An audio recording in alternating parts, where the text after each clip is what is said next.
gothic romance film, The Bride, I'll say this one, it could have been a little something more. I think it's okay for what it is. Not horrible, but at the same time, nowhere near great either.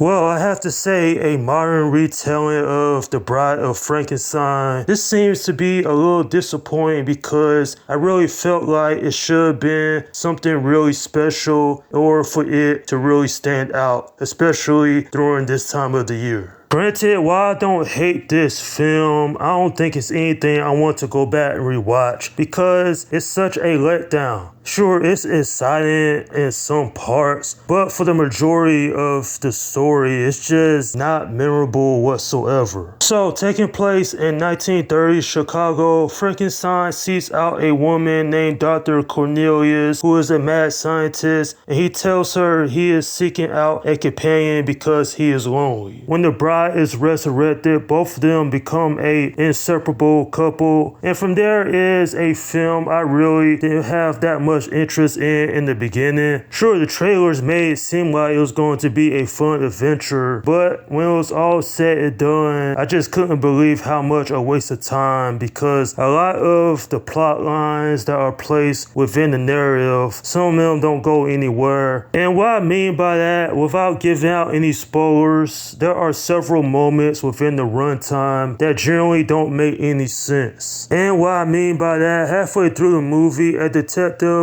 and his assistant is introduced, and I'm like, yo, where's the character build up? You just put these two characters out of nowhere, and it just leads into a convoluted mess because it is a film of two halves. The first I enjoyed, the second part of it, not so much. Even though this is a remake of the 1935 film Bride of Frankenstein, I felt like that film, it was more entertaining. Now granted, I haven't seen it in like 3 years, but I remember having more of a fun time than I did with this. Though there were some things I did like, such as the acting from Jessie Buckley. I thought she did a fantastic job playing Ida. That is, without question, one of the best performances in a film she did. Honestly, this is the first film I've seen her in, even though I know she was in Hamnet. Also, Christian Bale, he did such a good job playing Frankenstein, or Frank, as he is called throughout the film in this. I did like the chemistry between the two actors. They definitely had worked well together because, you know, for Frank, he's looking for someone that he could be with. He likes going to movies. That's relatable. He's a character that I thought had much depth to him, even though we all know the backstory of that character. While it's not a straight up musical scene, it's just them dancing, but you know, it does lead into like a lot of consequences to what happens after that. But man, this movie has issues. Halfway through this story, they introduce two new characters that are played by Peter Sarsgaard and Penelope Cruz, playing a detective and the assistant to the detective respectively. There's no build up, it just happens out of nowhere. I was like, yo, what the hell is this? It was poorly executed. At the end of the day, this is not the dumpster fire that a lot of people out there are saying that it is. It has problems, sure, but at least it's somewhat entertaining in my opinion.